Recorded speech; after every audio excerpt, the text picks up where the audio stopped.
سڵاتان لێوێ و پاشیفتان باش لەگەڵتانین بە بابەت و بەڕگەی نوێ بۆ پرۆگرامی ئەم شەویش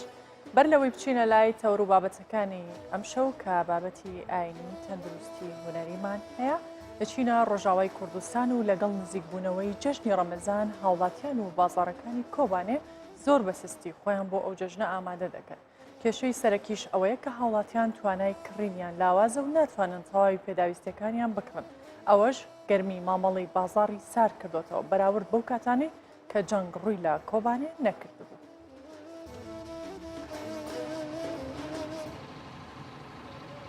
تەڤی ku liv û tevgera welatiyan di bazara Tilel de berê cejnê xort e, lêkarîna kirinê li cem wan lawaz e. Ev yek jî li gor ku welatî û bazirgan diyar dikin. Piraniya welatiyên Kobanî dibêjin ku nirxê cil û solan pir bilind e. Ew nikarin tevahî pêwîstî û daxwazên zarokên xweş bû cejnê pêk bînin. Loma ew wek dayîk û bavek bi hatina cejnê dilsarin. بضاعة پر بهوايا يعني يكي مثلا دخلي خو مثلا بيجن يك مو مستهد دخلي خو 6000 مثلا مثال هذه دوك بكو حر 4 زاروك خو حر زاروك كي قطعه كي 5000 بسنه يعني كان زوج بسنه 5000 كم يوم مثلا كنت رجال بسنه يعني معاشي خوي هي بك تيرناك يعني جاليه خو وجي بازرگان به ويكه عاجز بونا خو ديار دکن و ددن زانین و دبی ججنه دا کرین و فروتان د بازار دا کمه. تاوی کو تکز دکن که نرخ پیداویان لگور سالن بوری ارزانه و گازنین ولاتیان به نبونا موسمه و گره ددن که باندور لسرکارینا کرینه لجموان کریه. بسر بهابون بضاعة من لا دبيجة سول شوني برا مرسلة شحنات إخوة زيادة بون تشتري شحنات وجيش كبهابو بس يسول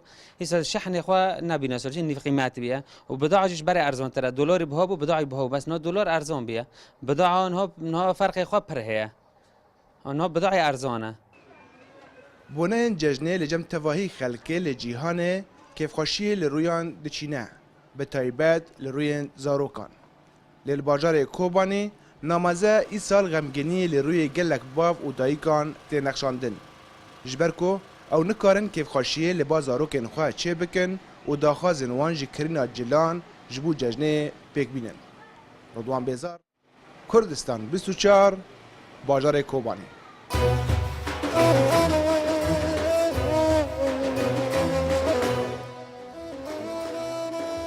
بەردەوامی لەگەڵتان وەچینە تەوەری یەکەمی پاشیب لە بابەتێکی ئاینیدا باس لە خێر و پاداشتی مانگی ڕەمەزانەکەین بەگشتی و دواتریش بەو پێیکە سبەینێ یەکێکە لە شەوەکانی قەدر یان ئەو شەوەیە کە خەڵک زیاتر گرنگی پێ ئەدات و لەوانەیە چەندین پرسیار هەبێت لەسەر ئامادەکاریەکان بۆ ئەو شەوە هەوڵەدەین لە تەوەری ئەم شەوماندا زیاتر باس لەوە بکەین لەگەڵ بەڕێز مامۆستا سەید موئەید نەقشبەندی پێشنووش و تاخوێن لەگەڵ ئێمە لە ستۆدیۆ ئامادەیە. مامۆستام کاتت باش زۆر بەخێر بێت. بینە سەر پاداشتی کەسی ڕۆژەوان ماوەی نزیکی مانگێکە خەڵک موسڵمانان بەگشتی و کوردستانیش بە هەمان شێوە بەڕۆژووە. ئەجر و پاداشتی ئەم کەسانە لە ئاینی ئیسلامدا چییە کە ئەو ماوەیە خۆیان بە دوورگرتووە لە خواردن و خواردنەوە و بە ڕۆژوو بوون بەواتای ئاینی ئیسلام. بسم الله الرحمن الرحيم الحمد لله رب العالمين والصلاة والسلام على خير خلق الله أجمعين وعلى آله وصحبه ومن تبعهم بإحسان ليوم الدين. السلام عليكم ورحمة الله وبركاته. براسعيما لكتا كاني مانجي رمزانين تروجك ما أخو حافظي لو مانجا بيروزة دكي من أول ضليم بيجوي بتمنى تواركا دم من فاز لقد فاز أي برديو لو خوي وأي دوران دي شي دوران دي سوكا أو دروجك قرتو مانا تمشابكا أو بيستفيز روجك أمشى ودكاتة بالشش روش لجيان حياتي إنسان روي جنا قريتوا لا بريق لجيان من نسرا ونا قريتو تاوك روج قيامت لو روجيك بنامبر خدمة خداي رب العالمين راد والسين أو كاتك إنسان صحيفة أعمال وكتابة كده دريتي أو زد زاني أسف دشيشي وآخو أوف دشيشي تون أو بيستو شش روجي بفوتانتوا وين بروجي نبوا لبر أو ضليم بداخوا لو أو كساني كوا كقدر ريزي لو ما نقلنا قرتوين بروجي نبونا ویان ئەو کەسانەی لەو مانگە پیرۆزە کە بە ڕۆژی بوونە ئەم ڕۆژە ڕۆیش تاوەکو ڕۆژی قیامەت ناگەڕێتەوە لەبەر ئەوە لە حەزرەتی عیسا عەلەیهی سەڵات وەسەلام پرسی کەمی دنیا ژیان چۆن دەبێت سەر معنیش جادە لە کۆتایی قسەکەی فەرمووی دنیا کە ئەنەوە ئەتو ئەو دەقیقە تێدا دەژی ئەو هەناسەی دەچێشی ئەو هەناسەی کە ڕۆیش ناگەڕێتەوە تاوەڕۆکو ڕۆژی قیامەت ئێمەش ئەو 26 ڕۆژێک کە ڕۆژ لەگە ئەم شەوە تاوەکو ڕۆژی قیامەت ناگەڕێتەوە ئەو کەسەی لە مانجی ڕەمەزانی کە بردە سەر ئایا بە چاکە یان بە خراپە لەبەرو پێغەمبەر صلی الله عليه وسلم دەفەرمێت لو يعلم أمتي ما في رمضان لتمنى أن تكون السنة كلها رمضان دەفەرمێت پێغەمبەر ئەگە بیزانی باە ئومەتی من چ بەرەکەتێک و چ خێر و چ پاداش و چ ثەوابێک هەیە لە مانجی ڕەمەزان تەمەنای دەکرد ساڵەکە هەموو ڕەمەزان باە تەمەنات دەکرد بەڵام ئێمە نازانین تەنیا لە بەیدایەکی مانجی ڕەمەزان کابرا هات تەنگاوە کەنجی مانجی ڕەمەزان دەڕۆ دەبی ئەو مانگە زۆر گەرم بی دەبی پێمان بگیرێ وەرەی خۆی دێنتە خوارێ کاچی من ئینسانی مسلمان کە ڕوکنێکە لە ئەرکانی ئیسلام ڕۆژوو دەبی ئینسان وڕە و عەزیمەتی خۆی بەرز بکاتەوە ئایا دەزانی ثەوابەکەی چییە؟ ثەوابەکەی زۆر مهمە ثەوابێک کە خوای تەعالە دەفەرمێت الصەوم لی ئەو ڕۆژەی ئێوە دەگرن كل عمل ابن آدم له لو خويتي إلا الصوم إلا الروج دەفەرمێت چکە لۆ عیبادەتێکە کە دەیکەی سەر مابەینی خوا و خوای خۆیتی کابراایەک دەتوان بەیانی بێتە دەرەوە بسە ناو خەڵک و ناو مزگەوت و نوێژ دەکا و زۆر احتیاجی دەی من بە ڕۆژیمە بە ڕۆژیش نییە کەس نازانی ئللا چێ دەزانی الله بەس خوا دەزانی لەبەر خوای تەعالە نزبەی ئەجر و ثەوابی ڕۆژووی دایتە بەر خۆی دەفەرمێت الصەوم لی وأنا أجزي به ئەجزی معنی ئەمن ثەوابەکەی دەدەمەوە ئایا بەندەیەک عەبدێک لۆ خۆی بە ڕۆژی بی لۆ خۆی توێنی بکات برسی بکات بزانێت کە خوا ئەمری پێکردیە عیبادەتێکە کە خوا ئەمری پێکرد جێبەجێ دەکات و ئەو ئەڵڵایەی ئەو خوایە کە خالقی ئەو هەموو کەونەیە خۆ منەتی بۆ عەبدە نییە کە ئەو عەبدە ملکەت بۆ لۆ ئەمر خوای تەعالە دەبی ثەوابی ئەوەی بداتەوە إلا الجنة إلا بەهەشتە تەماشا بکە چەند مهمە عیبادەتێک لەبەرەوە لە حەدیثی تر پێغەمبەر صلی الله عليه وسلم دەفەرمێت الصيام والقرآن يأتي يوم القيامة يشفعان للعبد أو كما قال صلى الله عليه وسلم زور روايات هاتية بزور شيوة دەفەرمێت ڕۆژوو قورآن ڕۆژی قیامەت دێنە لە مەیدانی حەشر کە ئینسان ڕادەوێستی بەرامبەر خوا لۆ حیساب ئەو دنیای وا مەزانە برایان خلاص بوو ئینسان تێدا دەژی و دێ و دەڕوا و گەمە و گاڵتەی دەکا و حەرام دەکا حەلال دەکا دەکوژی دەبڕی بە کەیف خۆی دەڕوا ڕۆژێک دێ قیامەتە ئینسان ڕادەوەسی مەسئولی لەسەر ئەو کردەوەی کە کردوتەوە لە چاکە و لە خراپە لە هەموو لەو کاتەدا ئەو قورئانە لەگە ئەو ڕۆژوە دێ دیفاع لێ دەکات معنی دەبدە مێحامی دیفاعت چۆن ئەتو لێرە قەزیەکتە لە مەحکەمە دەچی مەحامێکی زۆر باش دەگری پارێکی چاچی دەدەی دیفاع لێ بکە دەربازت بکە ئەتو لەوێن دێژ لە ڕۆژی قیامەت بەرامبەر خوا ڕاوەستای خوا بە خۆی حاکمە ئەو ڕۆژوە دێ دیفاع لێ دەکات دەری خوایە ئەو پیاوە ئەو گەنجە ئەو ئافرەتە میسان هەر کەسێک لۆ من بە ڕۆژی بووە معنی لۆ خوا بە ڕۆژی بووە ڕۆژەکەی تەواو بووە زۆر بە چاچی جێبەجێ کردیا خوای دیفاعی لێ دەکەم عن دیفاع لێ دەکات یەشفعان شەفاعەت زۆر مهمە لەو ڕۆژە یومە لا ينفع مال ولا بنون إلا من أتى الله بقلب سلیم مامۆستا جیاوازی عیبادەتی بە ڕۆژوبوون چیە لەگەڵ عیبادەتەکانی دیکە بۆ پێی کە تەنیا بە ڕۆژوبوون بۆ خوایە جا بدەم عیبادەت بەخۆی چەند زۆرێک هەندێک عیبادەتێکمان هەیە پێی دەڵێ قەولی هەندێک عیبادەت هەیە پێ بەدەنیە هەندێک عیبادەت هەیە مالیە عیبادەتی قەولی چییە ئەوی بە زمان دەکرێت بەڵێ زیکرە قورئان خوێندنە تەسبیحاتە قسەی چاکە ئەمر بالمەعروفە وەنهی عن منکەرە ئەو هەموو بە زمانە عیبادەتە دوعایە عیبادەتە ئەوان هەموو عیبادەتن هەندێک عیبادەت هەیە بە جەوارح من بە لاشە دەکرێت وەکو چییە کابرا نوێژە حەجە زەکات ئەبە بڵێن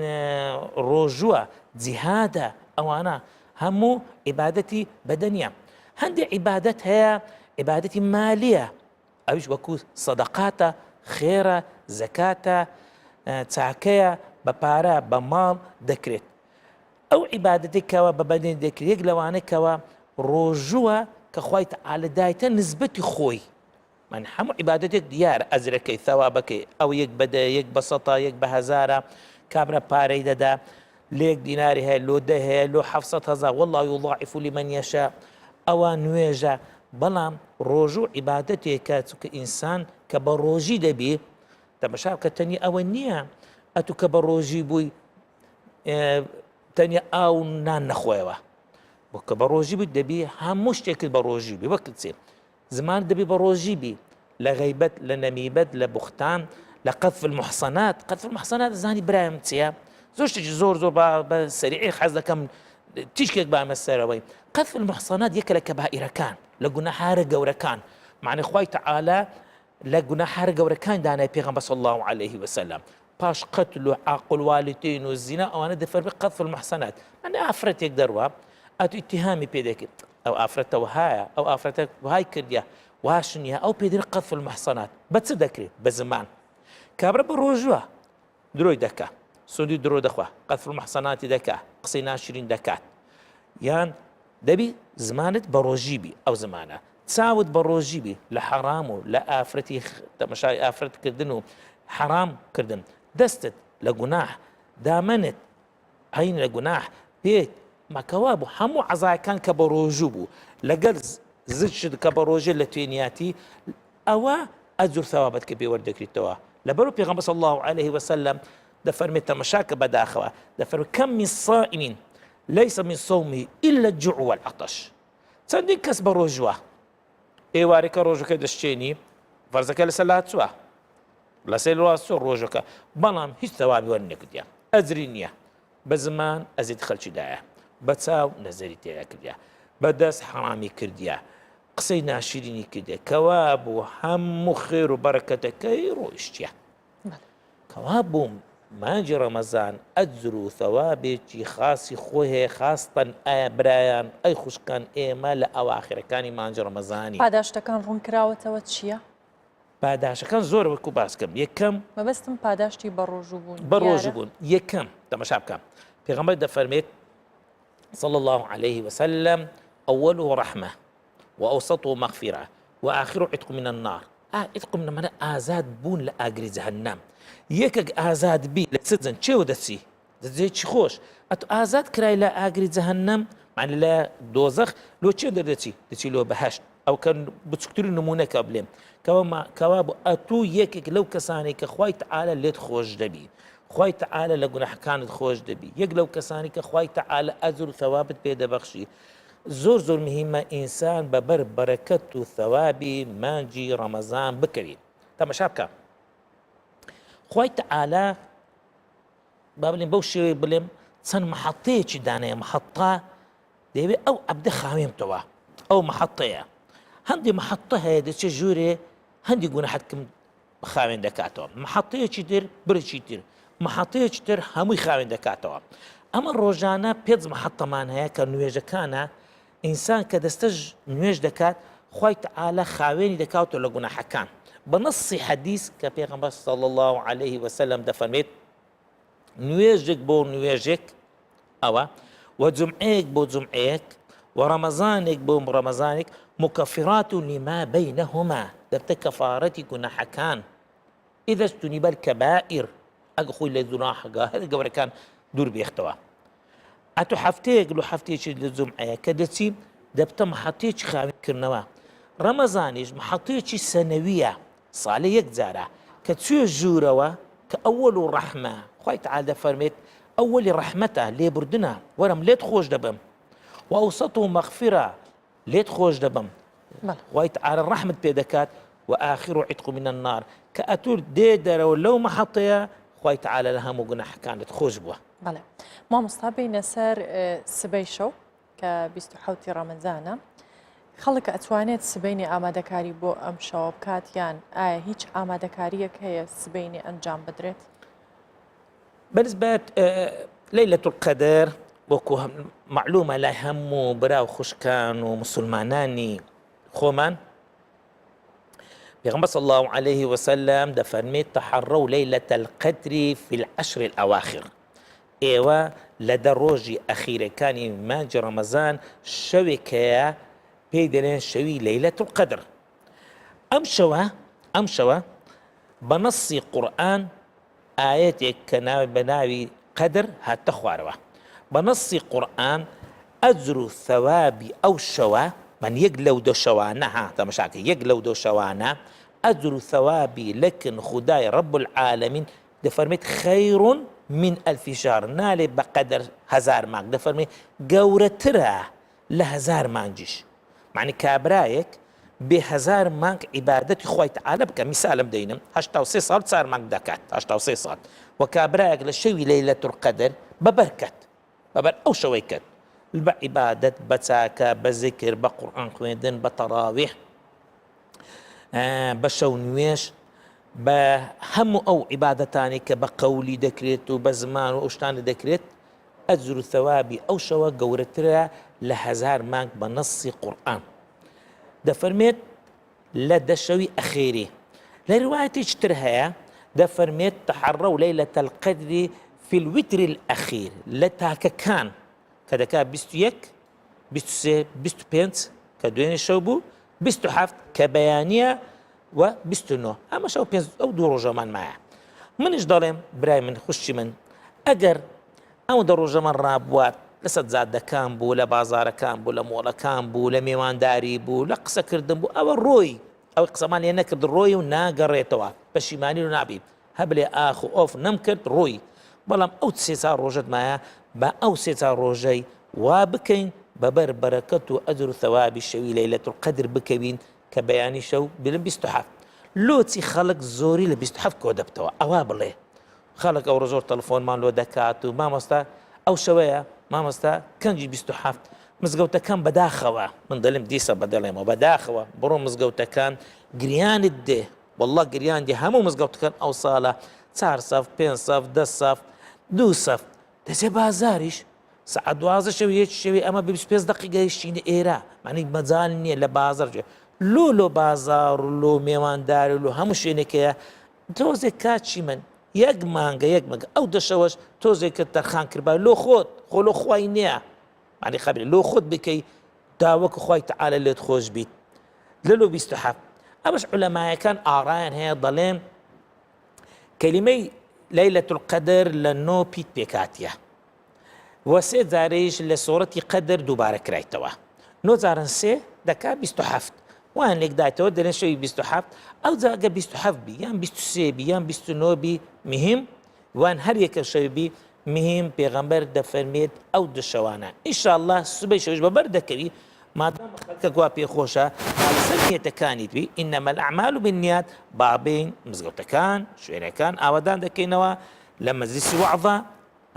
زیکرە تەراویحە شەو نوێژە ویترەکانە دەکرێت ئینشاءالله ئەگەر ئەوەندە ڕۆژەشینەی کردبی بە ئەو شەوەش بیکە ئینشاءالله بەبەر ثەوابی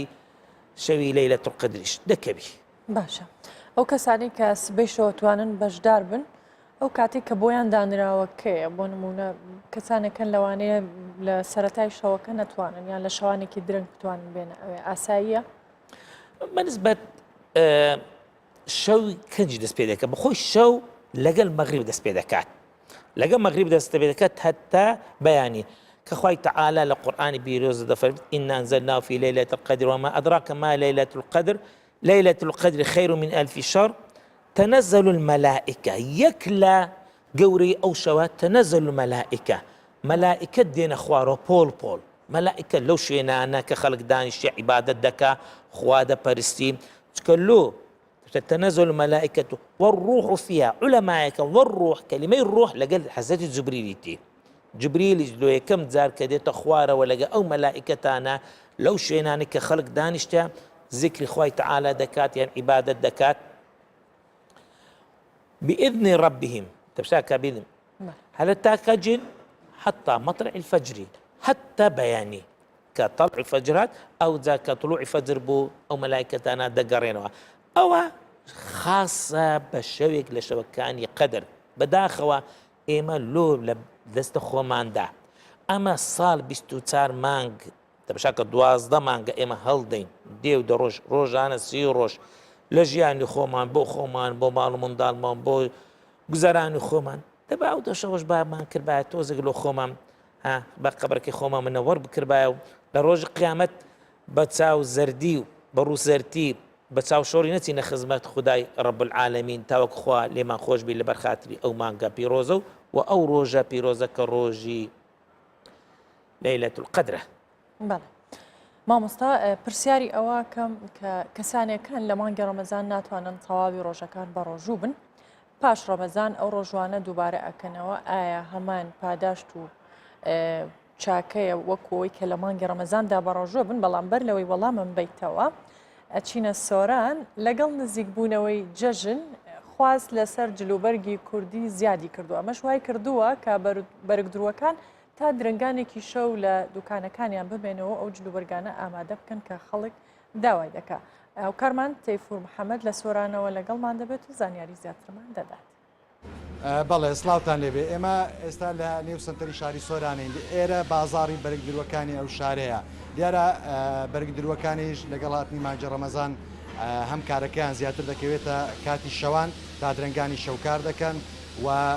هاوکات بۆ هاتنی مانجی ڕەمەزانیش دیارە خواست لەسەر جلوبەرجی کوردی زیاد دەکات هەوڵ دەدەین لەگەڵ یەکێ لە بەرگدروەکان قسە بکەین بزانین ئیشوکاریان چۆنە و تا چەند خەڵک داوای جلوبەرجی کوردی دەکات دەچینە و دوکانە سلااوت لێبێت بازارتان چۆنەیان بە شێوەیەکی دیکە بڵێم کارتان چۆنە لەگەڵ هاتنی مانجی ڕەمەزان بە ڕۆژ یاخود کارتان کە تۆتە شەو بە زۆری بە شەوانە کار دەکەین ئەمە تەڕاوێشتی دەکەین شەوانە ئیش دەکەین هەتا درنگانی شەو باشە ساڵانە لەگەڵ هاتنی مانجی ڕەمەزان بازاری ئێوە چۆن دەبێت زیاد دەکا یان کەم دەکا بە بەراورد بە مانگەکانی بزەبت ینی ڕەمەزان و مناسب بە شتیوالا کاریمە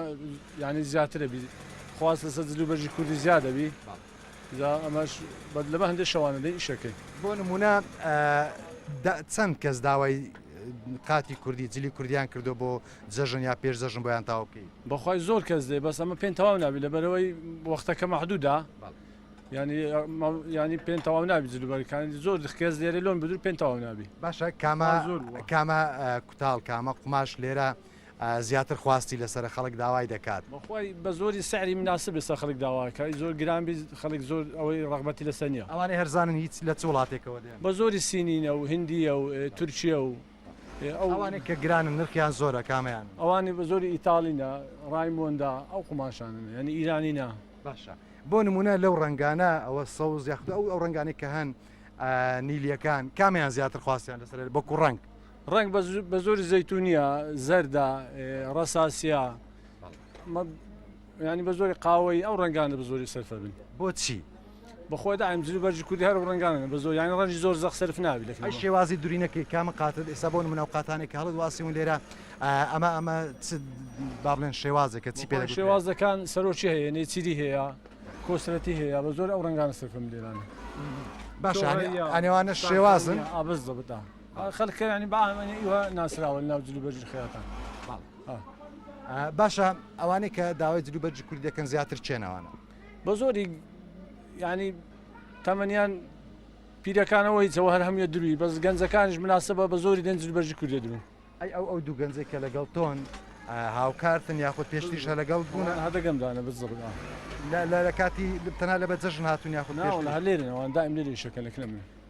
ئێستا خواست زیاترە بە بەراورد لەگەڵ ساڵان زیادەمە خۆمان دەکەن دائم یانێمە شەوێنی شەکەن هەتا درنگانی شەو باشە نرخی قاتەکان با بڵێن گرانترینیان چەندی تێدەچێت ئێستا گرانترین قات لێرانە ئەمە بە 130,000 دەین ئەوەی باش ئەوەی دیکەش قماشەیە بە 6,000 بە 8,000 بە 7,000 شەرتی قماشە زیاتر کامیان دەکڕن ئەوە هەوڵاتانەکە دێن بە زۆر نارمەوانی مناسبی بە 100,000 من 9,000 8,000 لەو دەورانە سپاس دەکەن سپاس دیارە ئەوەک ئەو بەرگدرو ئاماژەی بۆ کرد لەگەڵ هاتنی مانجی ڕەمەزان و نزیکبوونەوەی جەژنی ڕەمەزان دیارە خواستە سەر جلوبەرجی کوردی زیادی کردووە و نرخەکانیش بە پێی جۆری قماشەکانە ئەو کوتاڵ و قماشانێک کە دێن لە وڵاتە جیاجیاکان سینی تورکی و چەند وڵاتێکی تر ئاماژەی بۆ کرد بەڵام نرخەکان لە نێوان 100 تا 130,000 دیناری عراقیە و وەک ئەو باسی کرد دیارە زیاتر هاوڵاتیان داوای قماش یاخود قاتی نرخ هەرزان یاخود کەم دەکەن ئەمەش بۆی قەیرانی دارایی و بە شێوەیەکی گشتی ئەمە بازاڕی بەرگدروەکانی شاری سۆرانە کە لەگەڵ هاتنی مانجی ڕەمەزان تا درەنگانی شەو دەمێننەوە کار دەکەن بەو پێیکە ژمارەیەکی یەکجار زۆری هاوڵاتیان داوای قاتی و جلو بەرجی کوردیان کردووە پێویستە ئەوانیش تا هاتنی جێژنی ڕەمەزان جلو بەرگەکانیان بۆ تاوا بکەن بەڵێ. پام نێرمان تەیفور محەممەد لە سۆران لەگەڵ مامۆ سوپاس بۆ زانیاریەکانت جارێکی ترەگەڕینەوە لای تاورەکەمان و لای مامۆستا سەید موەید نەقشبەندی. مامۆستا پرسیاری ئەوەم کرد بەر لەوەی بچینە سۆران کە کەسانێکن لە مانگی ڕەمەزان ناتوانن هەموو ڕۆژەکان بە ڕۆژوو بوون بەڵام پاش ڕەمەزان ئەو ڕۆژوانە ئەگرنەوە ئایا هەمان پاداشتی مانگی ڕەمەزانی هەیە؟ بەڵێ بەنسبەت ئەو کەسانەی کە توانێن نییە بە ڕۆژی بنەڕووکە خۆی تعالە لە قورئانی پیرۆزدا دووبارە دەکاتەوە فەرمێت فمن كان منكم مريضا أو على سفر فعدة من أيام أخر عسری درایە کابراێک نەخۆشە توانەی نییە یان نەخۆشی فزایی لۆی هات بە ڕۆژی نەبوو ویان کابراێک سەفرێکی مباحی هەبوو لۆ علمە لۆ تیزارەتە چۆ شوێنێکی دوور پێی نەکرا بە ڕۆژیبی لە پاش مانجی ڕەمەزان قەزا دەکاتەوە خۆی تعالە نەیفەرموو نوقسان دەبتەوە کاکە بە ڕۆژی بنە وإن تصوموا فهو خير لكم أجا بروج بيت أو زور باشترة أو عذرة خوي تعالى عذري لو داعي لباش مانج رمضان دوباره روجك دوباره بكاتو إن شاء الله أجر ثوابك لو داك تكو عذري هبوا لبروي بروجي نبوا بين سر أو جنجاني كلام مانجا قراونتوا توبيان كرد ولا هر تاوان وجناه وخرابي كبيشترن جاميان داوا ئەگەر هاتوو بەردەوام بن لەسەر ئەم شێوەیە پاداشتیان چییە و بە پێچەوانەشەوە ئەگەر گەڕانەوە سەر هەمان ڕێگەی خۆیان ئەمەیان زۆر مهمە خوشکە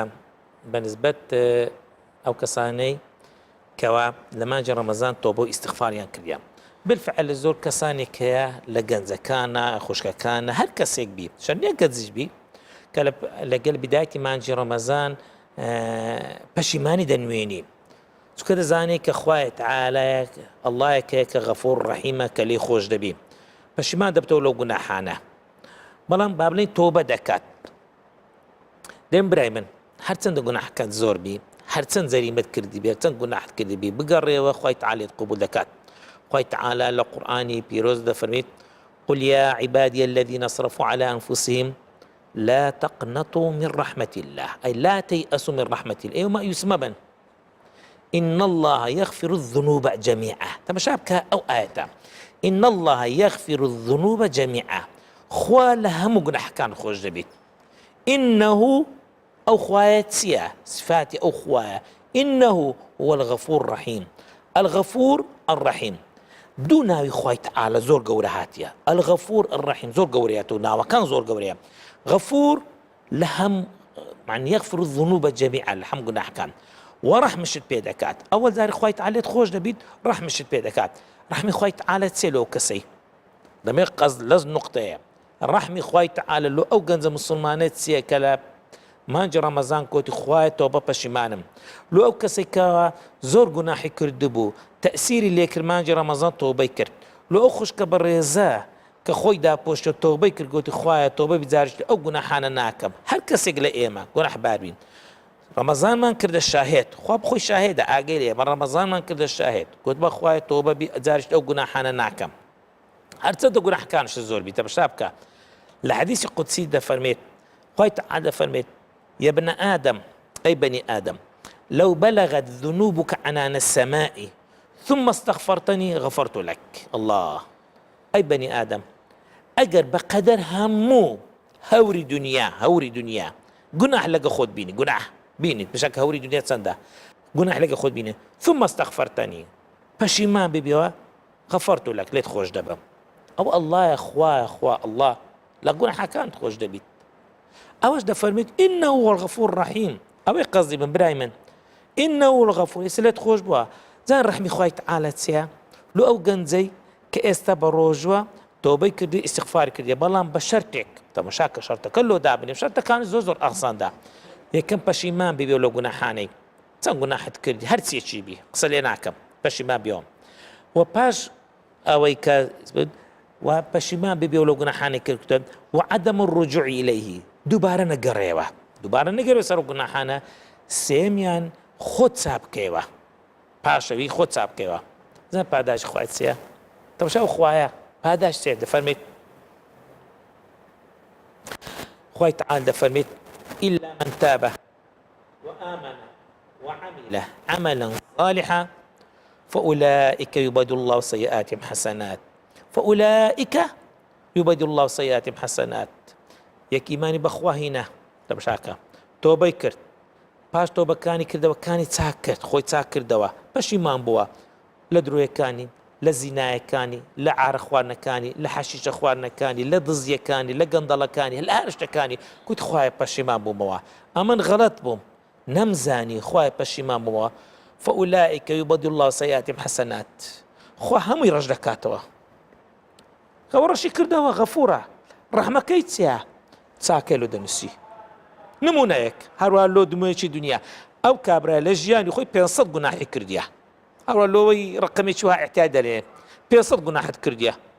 ئەو 500 گوناح هەموو ڕەش دەبتەوە خۆی تەعالە 500 چاکە لە زیاتی لۆ دەنووسی کابرا پاش ئەو 500 چاکەی پاش سعاتێکی دی مرد کابرا مرد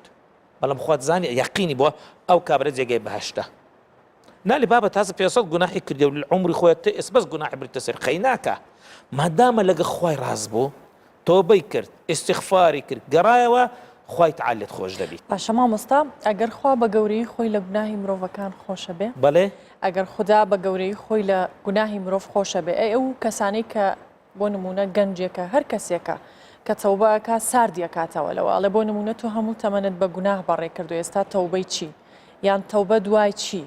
ئەمە ڕاستە کە خەڵک بەو شێوەیە پێی ناش جوانە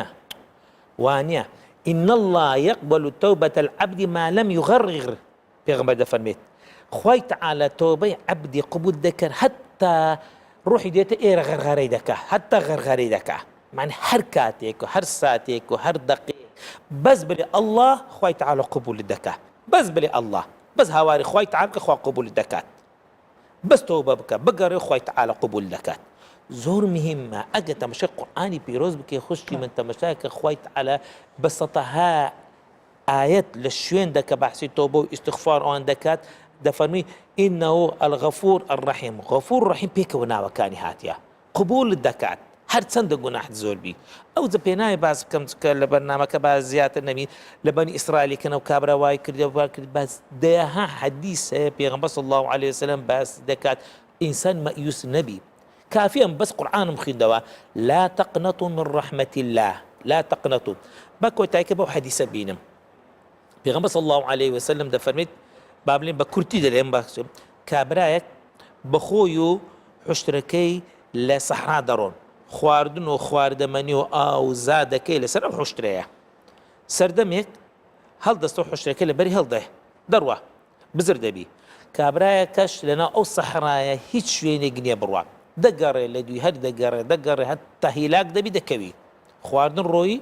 زاد ڕۆیی حشت ڕۆیی ئێچمە ئینتیزاری مردن دەکە سعاتێک دو سعاتی بمری خلاص دێ لە بن دارێک پاڵ دەداتەوە سەردەمێک هەڵدەستەوە کابرا نوتقی نمایە هیچ قووەتی نمایە بەس مایە بمری هەڵدەستەوە دەبینی حشتەکە بە خۆی و زاد و ئاوەکە لەسەر ڕاوەستایە باوشی دەگری دەستی خۆی بەرز دەکاتەوە سەری خۆی دەرێ أنت ربي وأنا عبدك بخوا دلي أتو عبدي مني أمر خوايتوما لا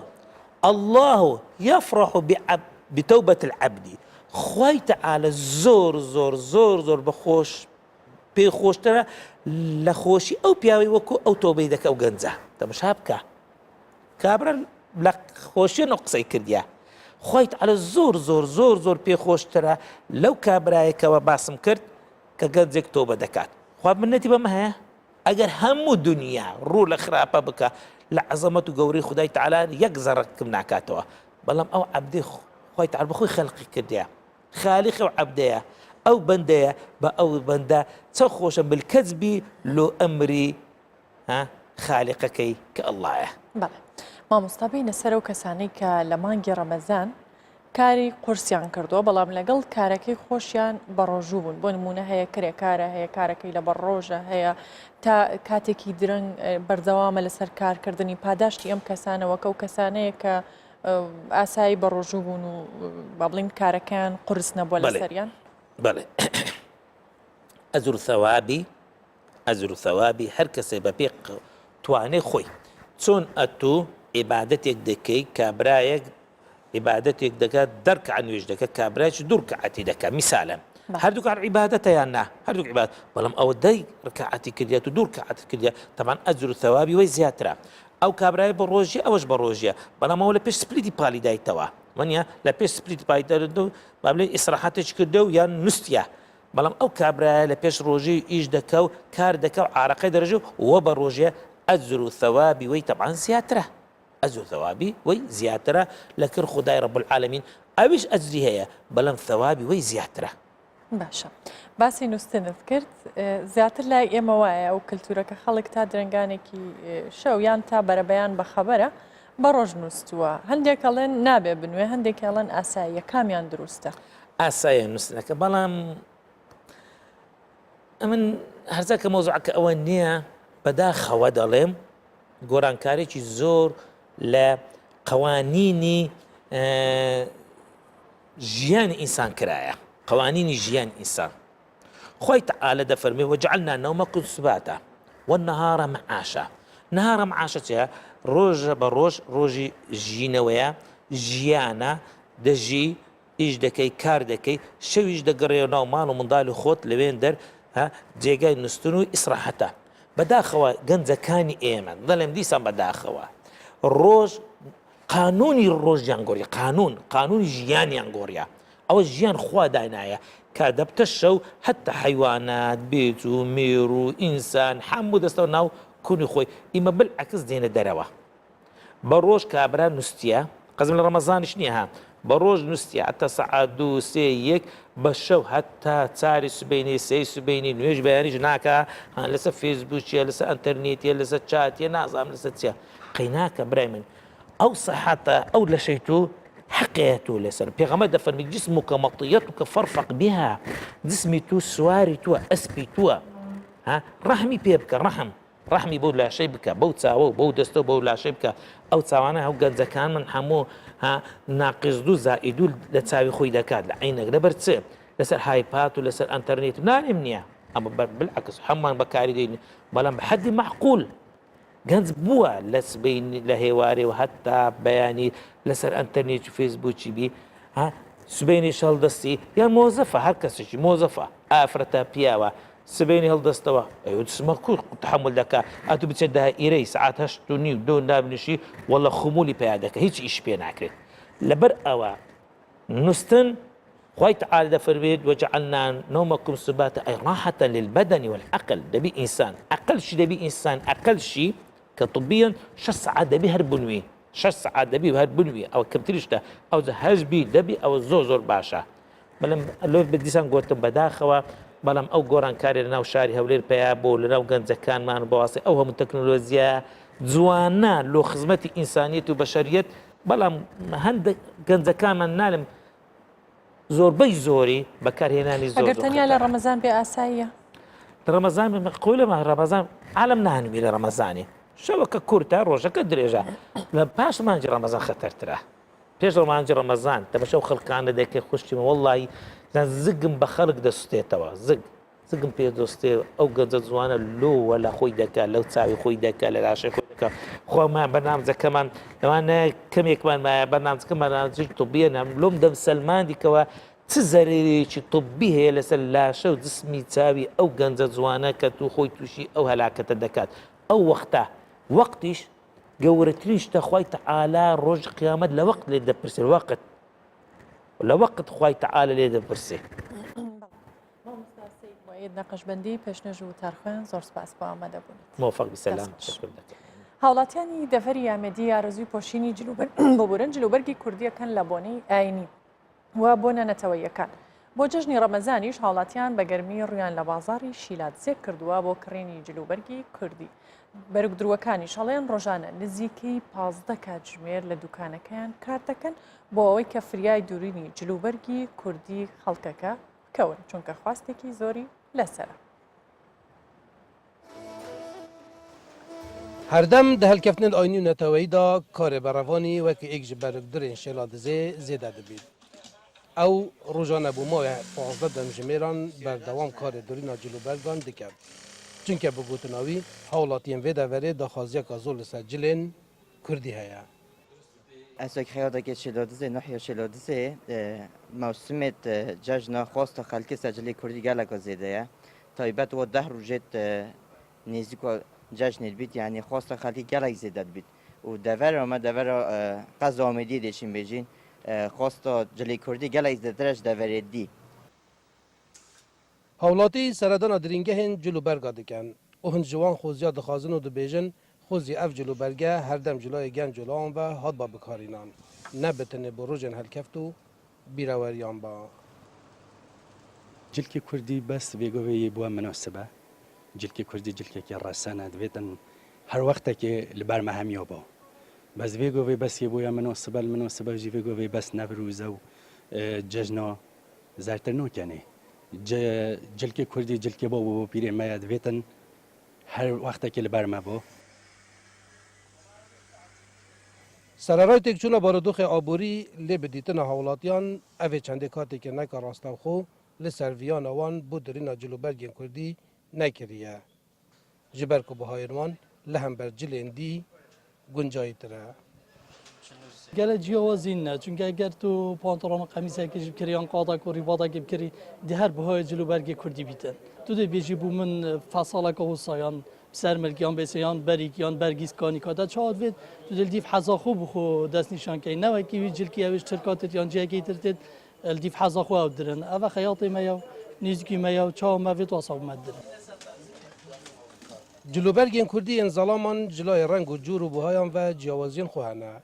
û bi gotina xudanên dirîngeha bihayên wan ji 80,000 ta 200,000 dînaran dest pê diket û perûkên wan jî li derveyê welatî birêkên bazirganan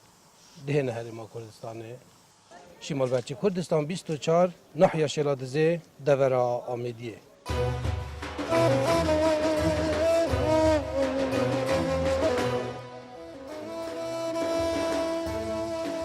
بەردەوامی لەگەڵتان وەچینە تەوری تەندروستی ئەمشەو کە باسکردنە لە فریاگوزاری سەرەتایی بە تایبەت ئەوترێت کە فریاگوزاری سەرەتایی هۆکارێکە بۆ ڕزگارکردنی گیانی زۆربەی ئەو کەسانی کە تووشی ڕووداوێکی لە ناکاو ئەبن ئەگەر هاتوو کەسێکی شارەزا لەوێ بێت یان هاوکاری بکات ڕەنگە گیانی ئەو کەسە ڕزگار بکات بۆ قسەکردن لەسەر شێوازەکانی فریاگوزاری سەرەتایی و ئەوەی کە گرنگە ئەنجام بدرێت چییە؟ لەگەڵ ئێمە لە ستۆدیۆ دکتۆر کاروان یاسین پسپۆر لە پزیشکی فریاکەوتن دکتۆرم کاتت باش زۆر بەخێر سەرەتا وەکو پێناسەیەک فریاگوزاری سەرەتایی چییە؟ فریاگوزاری سەرەتایی ئەو کردارە سەرەتاییانن کە لە بۆ نەخۆشێک ئەنجام دەدرێتن ئایا تووشی ڕووداوێکی کتوپڕ بۆ نەخۆشەکە یان نەخۆشێکی هەناوی کتوپڕی هەیە تا پێش ئەوەی دەگاتە نەخۆشخانە یان پێش ئەوەی دەگاتە بندستی کەسێکی شارەزا لە بواری تەندروستی باشە ئەو جۆرە فریاگوزاریە سەرەتایانەی کە کەسێک ئەتوانێت ئەنجامی بات چییە؟ و باس لە پسپۆڕی کەسەکەش بکەین ئایا پێویستی بە پسپۆڕی و شارەزایی هەیە لەو بوارە؟ نەخێر فریاگوزاری سەرەتایی ئەو کەسێک کە ئەنجامی دەدات پێویستی بە پسپۆڕی نییە هەموو کەسێک دەتوانرێت دەورە ببینێت بخوێنێتەوە وەرکشۆپ بکاتن خۆی لێ ڕابینیتن لە بۆی کردارەکانی فریاگوزاری سەرەتایی بکاتن باسمان کرد چەند کردارێکی ساکارن وەکو بۆ نمونە نەخۆشێک دەخنچێت تەنها ڕێڕەوی هەناسەی بکاتەوە سەری بگڕێنەوە شوێنی خۆی ئەوە ینی یەک خاڵێکی ڕزگار بنێ زۆر دەبینین یاریزانەکان ناو تۆپانێ و یاریکردنەکان دەڵێن خنکا یان زمانی خوددا تەنها بەس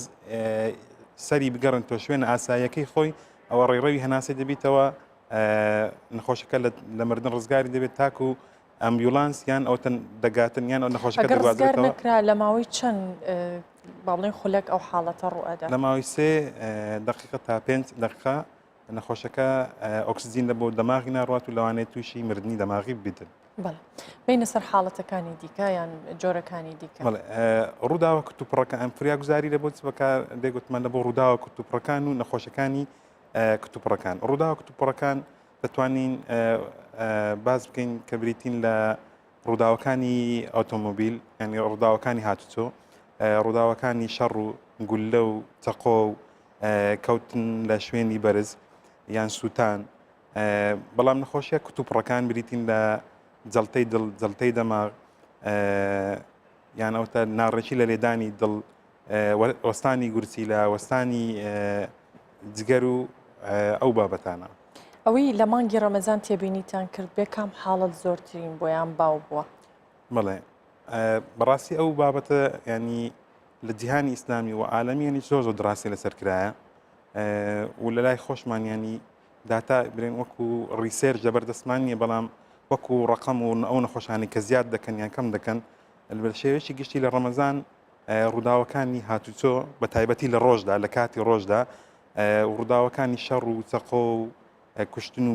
برینداربوون لە ڕۆژدا کەم دەکاتن لە شەو لەوانەیە دەرەجەکەی بەرز ببتەوە بەڵام هەر کەمترە لە مانگەکانی تر و ئەو نەخۆشیانی کە زیاد دەکەن زگت و ڕشانەوە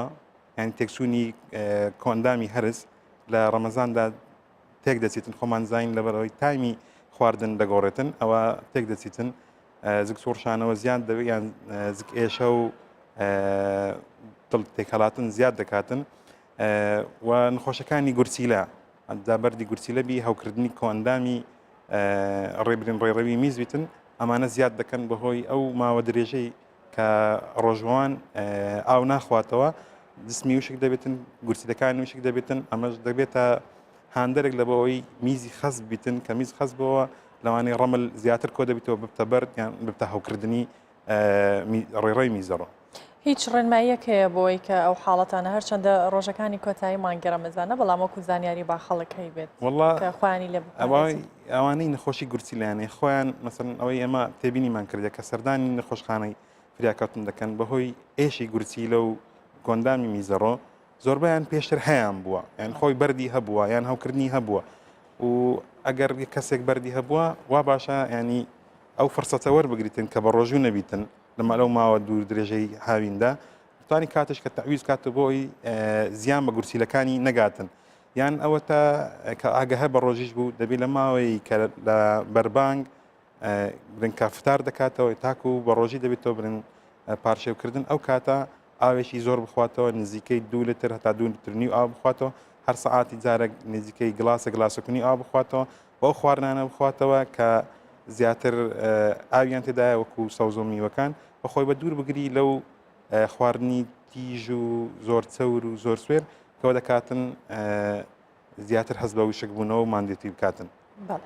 دکتۆر بینە سەر جۆرەکانی دیکەی ڕووداوەکان بۆ نمونە سووتان ئەگەر باس بکەین فریاگوزاری سەرەتایی بۆ کەسانە چییە؟ فریاگوزاری سەرەتایی یەکەم شت ئەو شوێنەی کە ڕووداوەکە لێ ڕوودات وا باشە نەخۆشەکە لەو شوێنە ڕزگار بکرێت لە بۆ شوێنێکی تۆزەک سەلامەتتر ینی قەزمانەوەیە لەو شوێنەی کە ڕووداوی سوستانەکە بەردەوامە لێن دەر فریاگوزاری لە بۆ نەکرێتن لەبەر ئەوەی لەوانە ئەو کەسەی کە فریاد ڕەسە یانەوەی کە کردداری فریاگوزاری سرتە خۆشی تووشی ڕووداوەکان بێت و ئەگەر لە ماڵەوە بیتن کارەبا پێ بۆ باشە کارەبا بکوژێنرێتەوە شۆرتی کارەبایی ڕوونەداتن و ئەسنای کە یەکێک خۆی ئاگری دەگریتن غار نەداتن ئەگەر چەندی غار بداتن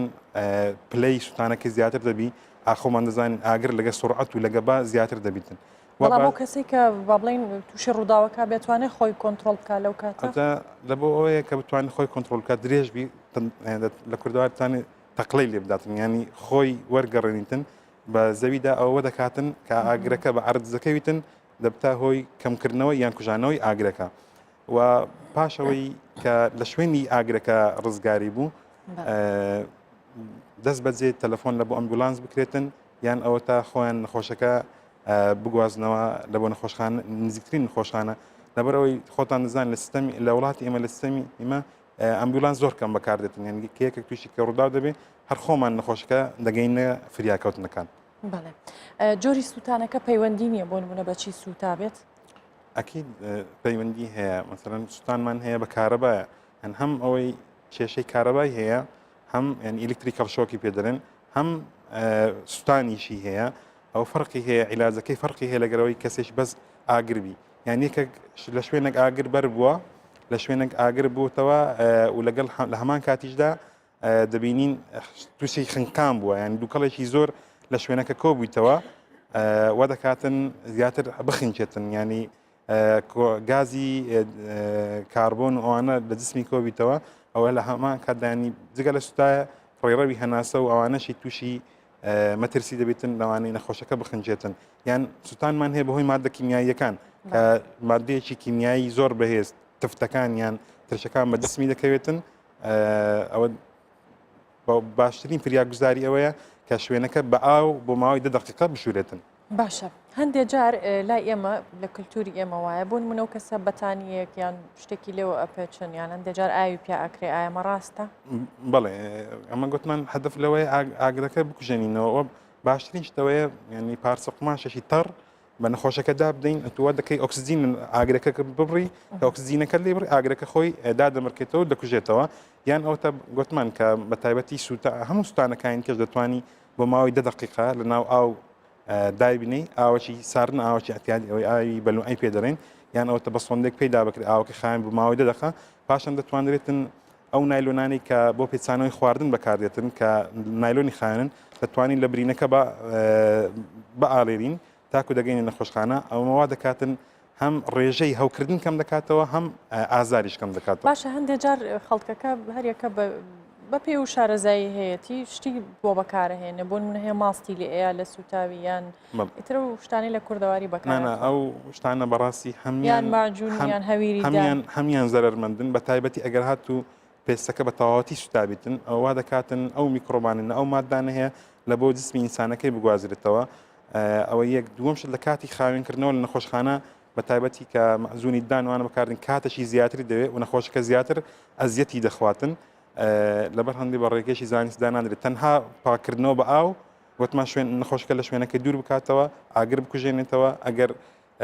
خەریک و ینی بخینچێتن ئۆکسزیینی ببێرێتە شوێنێک ئۆکسزیینی خاوێنی لێبێ شوشتن بۆ ماوەی 10 دقیقە بە ئاوی تانچی و ئاوی بەلوعی خۆمان پاشان بپێچرێتەوە بە پارچە نایلۆنێکی ئەوانی کە بۆ خواردن بەکاردێنرێتن پاشان نەخۆشەکە بگوازرێتەوە بۆ نەخۆشخانە. بەڵێ دکتۆر لەگەڵ بەردەوامە بینە چینە گەرمیان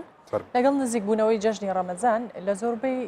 شارەکانی کوردستان گەرمیانیش بە هەمان شێوە خەڵک زیاتر ڕوو لە بازارەکە بازار گەرم و گورتتر بووە بە تایبەت بازاری جلوبەرێک هاوکارانمان لە گەرمیان لەگەڵمان بوون کە تایبەت لەوێ گفتوگوۆیە لەگەڵ ئەو کەسانەکەن کە جلوبەرێک ئامادەکەن لە هەمان کاتیشدا چەندە خەڵکی گەرمیان بە گەرم و گوڕیانەوە پێشوازی لەم جەژنە بکەن هەرمجاف پەیامنێرمان زانیاری زیاترمان نەدات. بەڵێ شەوتان باش دیارە لە گەڵ نزیکبوونەوەی جەژنی پیرۆزی ڕەمەزان بازار گەرم و گوڕی زیاتری بەخۆبینیەوە بە تایبەت بازاری جلفرۆشەکان ئەوانەی جلوبەرگ و پێڵاو و پێداویستیەکانی جەژن بە تایبەتی ئەفرۆشن بەهۆی ئەوەی کە لەگەڵ نزیکبوونەوەی جەژن عادەتەن لە کوردستانە ئەوە باوە خەڵکی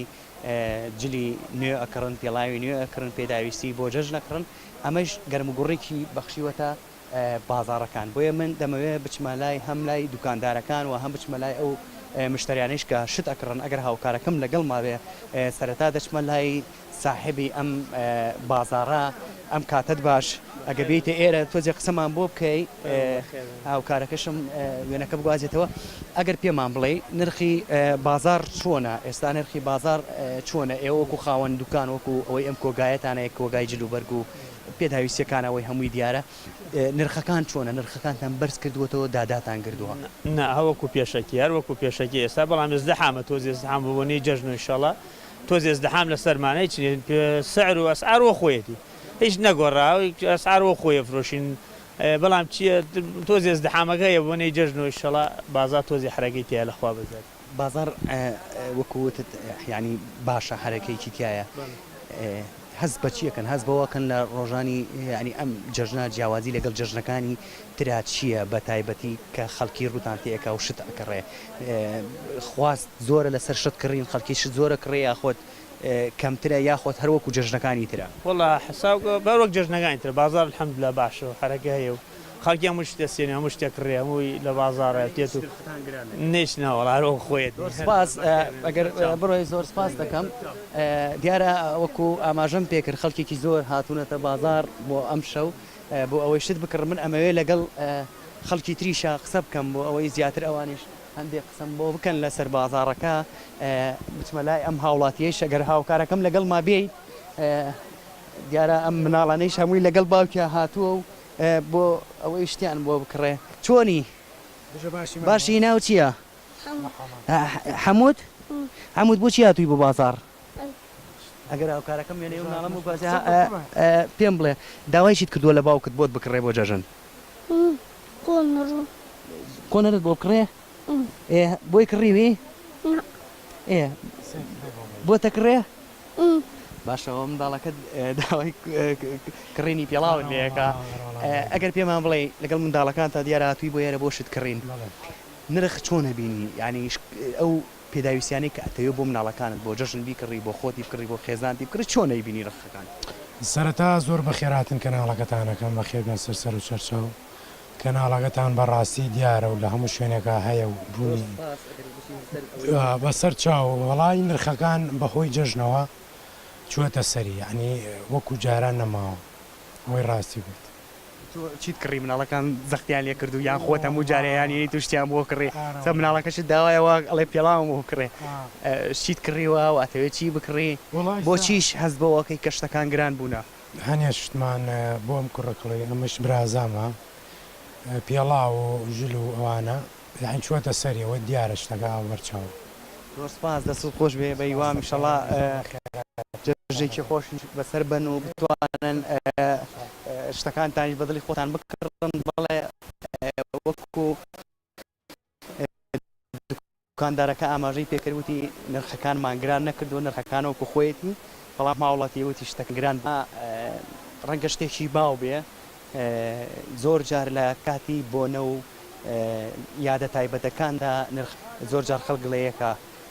لە نرخەکان بە تایبەتی کە لە جەژنی زیکە بوونەوە یان لە بۆنێکی تایبەتی زیکی بینەوە بۆ ئەوەی کاتی خەڵک بە زۆری ڕۆکەنە بازار نرخەکان گران ئەبێ ئەمەنی گەران خەڵکی لێکەوێتەوە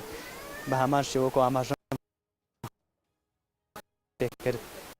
فرۆشیارەکان ئەڵێن نرخمان گران نەکردووە کڕیارەکانیش گلەی لە نرخەکانەکەن بەڵێم ئێوە بۆ ستودیۆی کوردستان بستی چوار لاک سپاس بۆ هاوکارمان هەرێم جاف لە گەرمیان لەگەڵمان بوو جارێکی ترەگەڕینەوە لای تاوەرەکەمان کە باسکردن بوو لە فریاگوزاری سەرەتایی لەگەڵ دکتۆر کاروان یاسین دکتۆر بینە سەر حاڵەتێکی دیکە شکان فریاگوزاری سەرەتایی بۆ کەسانەی تووشی ئەم حاڵەت تابنی ئەم ڕووداوا بن چییە؟ طبعا شکان لە پەلەکانی سەرەوە لەگەر پەلەکانی خوارەوە ئەویان زۆر ینی فریاگوزاری سەرەتایی دەتوانین لە بۆ بکرێن دەتوانرێت ینی پەلک بۆ نمونە گەشتکاویەکە لە دەستمامی شوێنەکەی ڕاست بکرێتەوە ینی شێوێکی تەبیعی خۆی وەربگریتن ئەگەر پارچەیەک دارێک شەپکەیەک هەبیتن لە پشت شکاویەکە دابنین و بە پارچە قماشی خاوێن یا باندجێک یان بە لەفافێک بیبەستینەوە و نەخۆشەکە بە زووترین کات بگوازرێتەوە بۆ نەخۆشخانە فریاکەوتنەکان یان ئەو تاگەر زانیمان نەخۆشێک لە بەهۆی ڕووداوێکی سیارەیان لە شوێنێکی بەرزکە کەوتووە زەربا بە ملی یان بە پشتی گەیشتووە و باشترین شت ئەوەیە لەسەر تەختەیەک درێژی بکەین ینی نەخۆشەکە بە یەک پارچەیی بگوازینەوە نەک کە بڵندی دەکەین یەک دەستی بگری یەک لاک بگریتن نەخۆشەکە شێوازی ڕاستی پشتی لە دەست بداتن دەبی بە یەک پارچەیی بگوازرێتەوە و ملی ئەگەر هەبێتن ئەو کە پێ دەوتر کۆلەر یان ئەو قایشانی کە ملی تایبەت لێ بگرێتن و بی زەخت لەسەر دڕکەپەت و ئەوانە نەکاتن بۆ ئەوی تووشی شەلەلی نەبی یان ئەگە زەربەیەک هەبیتن کەمترین ینی ماکی لێ دروست ببیتن بەڵێ بینە سەر حاڵەتێکی تر پێکان بە گولە زیاتر ئەگەر باس بکەین پێکان بە گولە یان بە چەقۆ یان بە هەر ئامێریش تیش ئەوانە گەورەترین کێشەی کە دروست دەکەن بریتێ لە خوێنبەربوون جایان خوێنبەربوونەکە خوێنبەربوونی خارجیە دەرەچیە یان داخلیە نەخۆشەکە تووشی نەزیف داخلی دەبیتن ئەوەی نەخۆشی نەزیف داخلی وەڕاستی لە دەرەوەی نەخۆشخانە ئەستەمە شتێکی لە بۆ بکرێتن بەڵام ئەوەی خوێنبەربوونی دەرەچی هەیە چەند ڕێگایەک هەیە دەتوانین ئەو خوێنبەربوونە کۆنتترۆل بکەین بۆ ئەوەی نەخۆشەکە تووشی پەشۆکاوی یان شۆک نەبیتن ئەوەندە پستانی خوێندا بەزیتن ببێتە هۆی مەترسی لەسەر ژیانی یان خوانەخواستە بمرێتن باشترین شت ئەوەیە ئەگەر برینەکە بچووک بوو دەتوانین بەس بە دەستی خۆمان ئەگەر نەخۆشەکە ئاگای لە خۆ بوو زەخت لەسەر برینەکەی بکاتن لەسەر خوێنبەربوونەکەی بکاتن و پاشان هەوڵی یان داوای ئەمبولانس بکە یان کەس و کارەکەی بیگەنە نەخۆشخانەکان ئەگەر برینەکە گەورەتر بوو یان زانیمان کۆنتترۆل ناکرێت یان هەر حالەتشکە بوو دەتوانین پارچەیە قماشی خاوێن بینین ئەگەر گۆزمان نەبوو یان لەفافمان نەبوو مەسەر ئینسان ئافرەت دەتوانین لەسکەکەی خۆی لە بەرکاتەوە یان پیا دەتوانین قەمیسەکەی خۆی لە بەرکاتەوە یان پشتبێن زۆر جار دەتوانین لەسەر برینەکە دابنێ و ڕاستەوخۆ زەخت لەسەر برینەکەی بکە ینی بە شێوەیەکی تون ینی ئەوەندە بتوانێتن زەختەکەەوەندە بیکە خوێن بەربوونەکە کەم بکاتەوە و دەستی هەڵنەگری تاک و دەگاتە نەخۆشخانە یان ئەوە تا دەتوانین بە پێچوان بە پێچانەوە بە باندژ ئەوانە نەخۆشەکە برین بێ خوێن بەربوونەکە کۆنتترۆل بکەین نەخۆشەکە بگوازینەوە باشە بینە سەر مار و دوو پشک مار و دوو پشک حاڵەتە وە بزانم بەڵێ ئەو حاڵەتە لە هاوینان بە تایبەتی لە وڵاتی ئێمە زۆرە تقریبا خاڵەکانی فریاگوزاری سەرەتاییان وەکو یەکە ئەوەی کە بڵێن مار پێیوتدان دوو پشک پێدان نەخۆشەکە زۆر دەترسێن کە سوکارەکەی یان ئەگەر کەسێکی شارەزابیتن دڵنیایی بداتەوە و دایبینی شێنیتن زۆریانی حرەکە وەشتانە نەکە و ئەو شوێنەی پێوەدا عادەتەن بە ینی پێوەدان بە قاچەکان لە پەلی خوارەوەیە چکە لە کاتی ڕۆیشتنە یان لە کاتی ئیشکردنە بە فرسەت دەبینن پێمان وەدەن یان جاروێ لە کاتی خەو ئەوشتانە بە احتیمالی هەیە بە دەستیشمان نۆبدەن شوێنەکانی کە زۆر کەمتر ئەو شوێنی کە پێیوەدا بەگە پەلەکانی سەرەوەمان بوو یان پەلەکانی خوارەوە و باشە لە ئاستی دڵمان کەمتر ینی نزمتر بیتن بۆ ئەوەی ڕێژەی گواستنەوەمان لە بۆ سووڕی خوێن کەم بیتن و ئەگەر پارچەیەک مەسەرەن بەفر هەبی دەتوانین لەسەر برینەکە دابنین تاکو دەگەوینە نەخۆشخانە لە هەندی حاڵەتدا ئەگەر کەسێکی زۆر شارەزا بیتن دەتوانی کە پێی دەڵێن تۆرنیکا ینی بستێک لەسەر شوێن بەستنەکەی دەتوانین بەستانەوەی بکەین بەڵام ئەوەش دیتیان زۆر جاران مەشاکل ڕوویدایە لە فکر کرایە لە شوێنەکەی ئەوە جگەلەوەی مەسەن مار پێودایان دوو پشک پێودایە پاشان بوویتە ئەوەی لاڕاشایان پێیشی ڕەش بوویان لەبەر هەندێ ئەوەش ئەگە کەسەکە زۆر شارەزانەبی بەکارنەینیتن بەڵام ئەگە شارەزای هەبوو دەتوانی بەکاربین تا دەگاتە نەخۆشخانە لە کەمتر لە ماوەی 2 ساعتی دەبی ئەو باندجە یان ئەو قایشە لێ بکرێتەوە پاش ئەوەی کە نەخۆشەکەمان هادی کردەوە گوتمان دایبینی شوێنین شوێنەکەی نزمتر بیتن ڕاستەوخۆ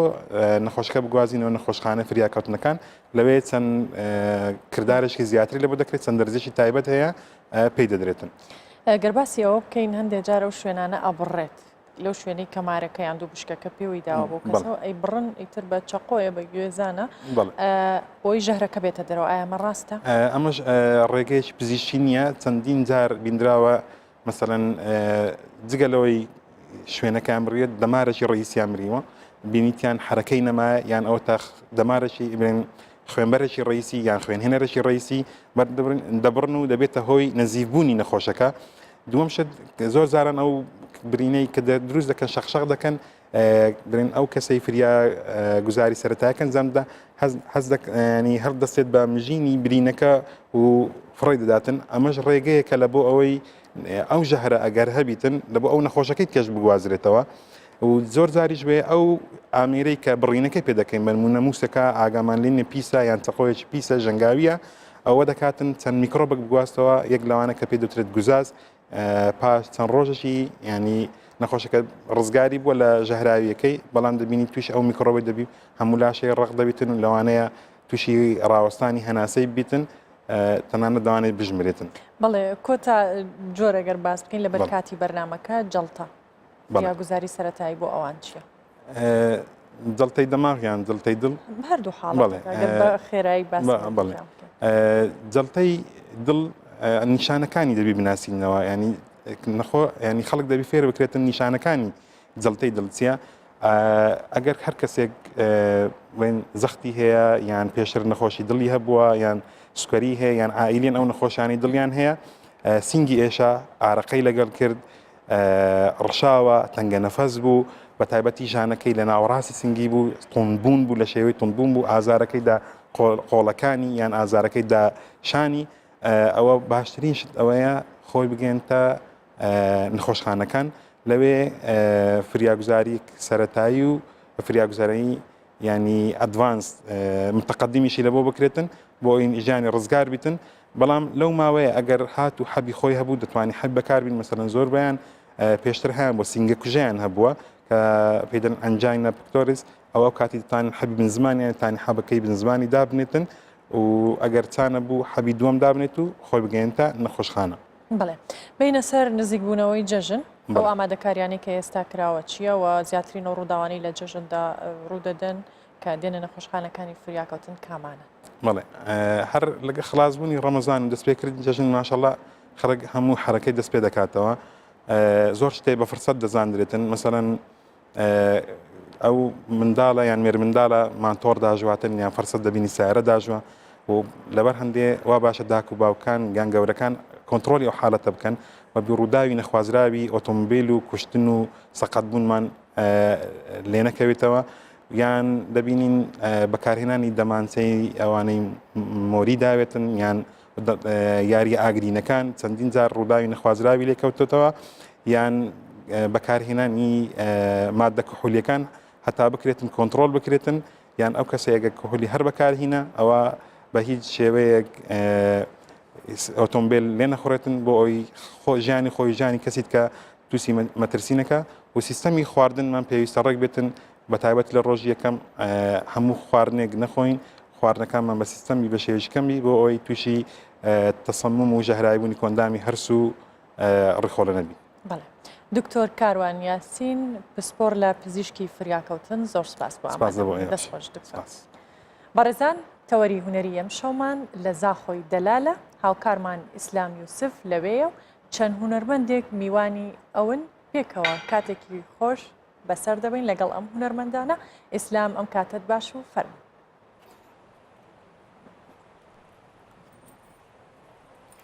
بله سارا دموش باش بد شوا خوش بدن یا و مهوانتو و همی کارمندا البته اش باجه رزاخو شکانی که هنری و جاره جدا جوان هنرمندین کش بو استران گوتن ما مهوان دکرن ما مهوانداریا تیپا حجه کرن محمدی صلاوین خودل سربن کریه اش بوی پاشی و افروکه ابو مرمه کو چندین سرود و مدیحین آینی د پاشی و اف شودا در ریا شاشه کردستان 24 و تیپا حجه کرن محمدیه دا صلاوت خود سربن پیشکشی بینرام بکن دست بگه از خیراتنا و همیات کم گلب خیر بن و زحمت کشا شیخ معروف سپاسیابت کم مدوید هرش دست بگه بریام بچن ناف دانستاندنا و سالا دامزراندنا تیپه و کار و پروژین و برهمین و جبرکو بینر چاوری مد کنو تیپ تیتا دیتن ام سرودک آینی دست بکن هین حسد کن چه سرودک پیشکشی بینر بکن ما سرودک های ما مستا ناف دارت ناف خلق ده یا ناف دنگ گلک بله ناف مرحبا ام ده پیشکشی بینر باش فرم جمله دورات جیهان دا افنیدا بگذرنا غازی گوتن مرحبا مرحبا سید همی انبیا مرحبا 100,000 جارا مرحبا جمله دورات جیهان دا افنیدا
عليك يا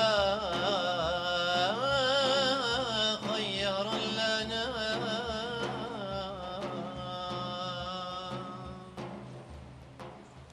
زۆر سپاس دەستێت و هەمی لایەکی خۆش بن سرۆدەکە گەلێک خۆش بێ سپاسیاوە دکەم مدوێت کاک شێخ معروفەک و بەرپرساتیاوێتی پێشتکی هەلبەتە ئەم بێنە سەر تیپا حەژێکەرێن محەممەدی سڵاوێت خۆدێ سەر بن ئەف تیپ هزراوێژ کیڤە پەیدا بوو تیب ساڵا چەندێ هاتیە دامەزراندن گوتکانیکا هوەری دال باژێ ڕێزاخۆ تیپەکە وی ڕەنگیش هەبێت کۆ باژەڕە هوەری تێتە ناسکردن وچەوە هزر vê çendê kir ku ینی hevpêçî hunerê zaxo tîpeka vê rengî ji ava bike. مامۆستا دەستپێکی مە ساڵە نۆتۆ دوێ مە دەستپێکە طبعاً ساڵە نۆتۆ دوێ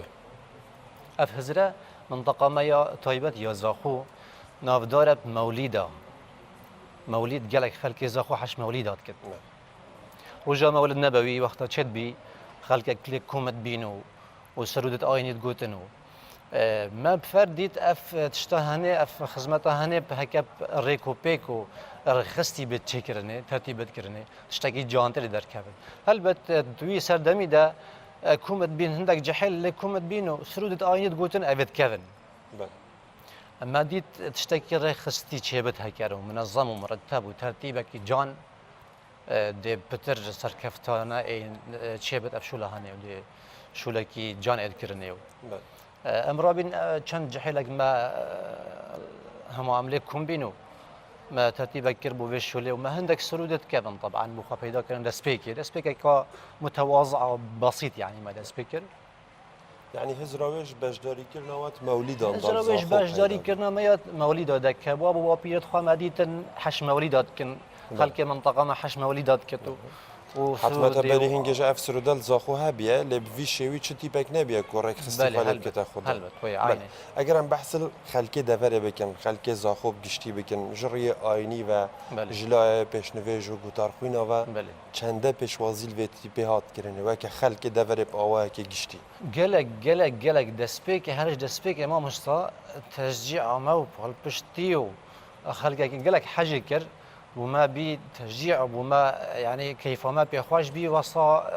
موقف ما ولهات ام بردواميه بدني ما او هزرنات كان هزراكو داخلك وصا حاجه كتو داخلك يعني ما احتمال انا بس مواليدا ما مصاب قالك كسا دي اباهيه كني اباكت بله حست كت بركتك خير وبركتك انك مراويد فيدا دغازي ما كت ام دا شين نف مراويد سرودا بيجين دا مولد كدنا في مولويد اساس كين بله اگر هم بحث لي بكن نوتو دوي هاتا دامزراندن يعني وايد دست بكار خاك بله اي كم برهمه و تيب ما شاء الله بريكوبيكي چه ساله که برهمه که خو ورجاوي هبي طبعا ما مستاش كم درامتي بله ما دسبك كمين برهم سالا نوتو هشتي ان خواري كمين برهم بله پشتی 6 ساله پیش میاد ما هبین اشکم درامتی و اشکم پی و اشکم آواز و هندی شیانت خواهد متواضع مشیان برهمه که نطوه هشته بینی خواهد اوی برهمی چه بخواهد گرد؟ یعنی الدور و رواجا خلکه پیشوازی خلکه درزبینا و تیپی بوچی چجوره پشتوانی که کو پیوست نبی؟ چه که پال پشتیه که ما مستا خلکه که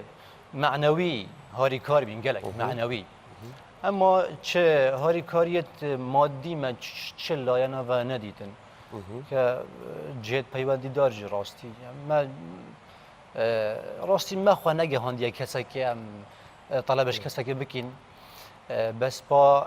کسی که انك ما وجه نهاتیه گوتیه اف تیپا هو صار خستی هو صار مرتب و وی کاریت که تو وی خدمتت که و وی باجری و احتمالا حتی دهوک و حتی نزدیکی هولی رجامت چوین بو آهنگا و بو از بحث الهندی بکم مش هالكفته دا و چند شیاش چارچوب زاخو در بکم یعنی بجداری هالكفتن حولیر سلیمانی کرنوال هم ببن یعنی بجداری اندهو که ببن یندهو که امید چون ام گلکا یندهو که چون ما مستعه مالا گلکا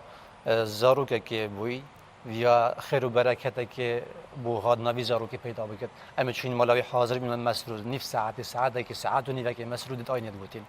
اکی آواهی که نیه بخواه وان کریل دهو که مثلا گازی ما کری گوتیم هست کن کمبینه چه بتم ده کس رو کارت خواه مروت خواه نیاسو دوست هوایت خواه کمکن اگه هنج کرم بکن حاضر بن اما چونو به برانبر طبعا به برانبرش من نه چه ما برانبرش کسی که خواستیه نه کسی که چه دسته برانبری درش کریه گم مگوتی که و دعمه که و کاری یک بوا داهین خود پیش بخن یعنی دست پی که و حتی وگاویجی روشا تیپه به رنگیه چه پشتوانی که دارایش چه عالیه که و بوا نهایت کرد نه خیر خودش راضی بد ما مستا سیدا سربست لزگین وقتی بیده جامری هواری کاری هندک نوع هواری کاری بومکرن راستی مشجع ما بی بر پرس لقا هشت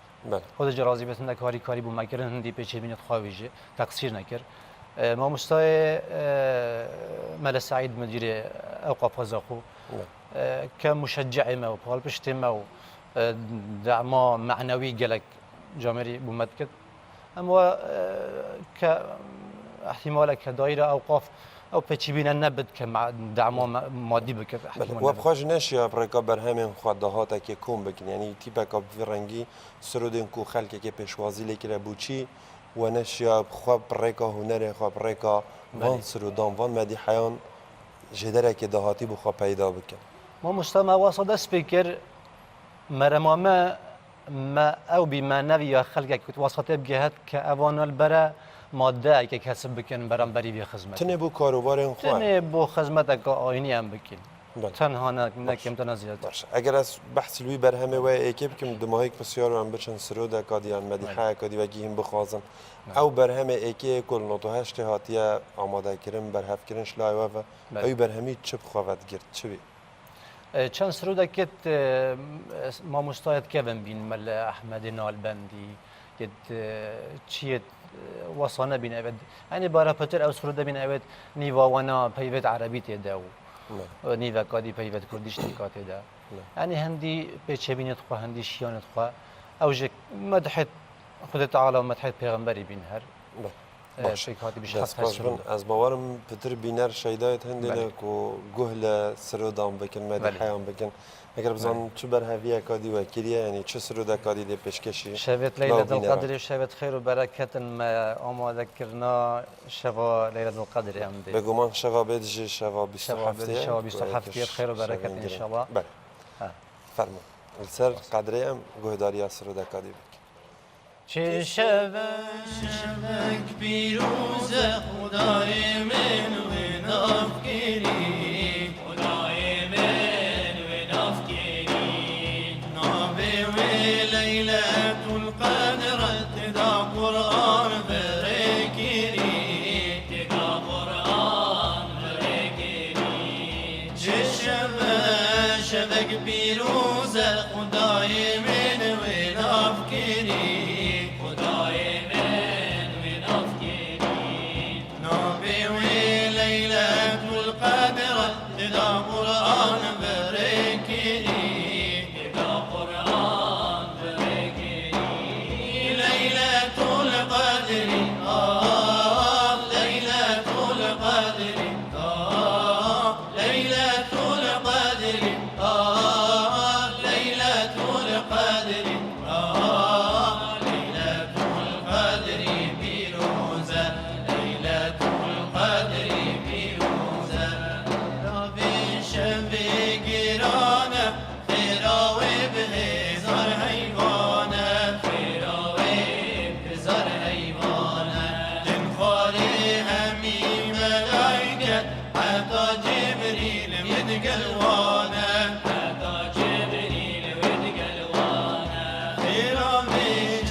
استێتەوە خۆش بن ماندینە باشتر، هینج باشتر gelek مامۆستا. ماندید سپاس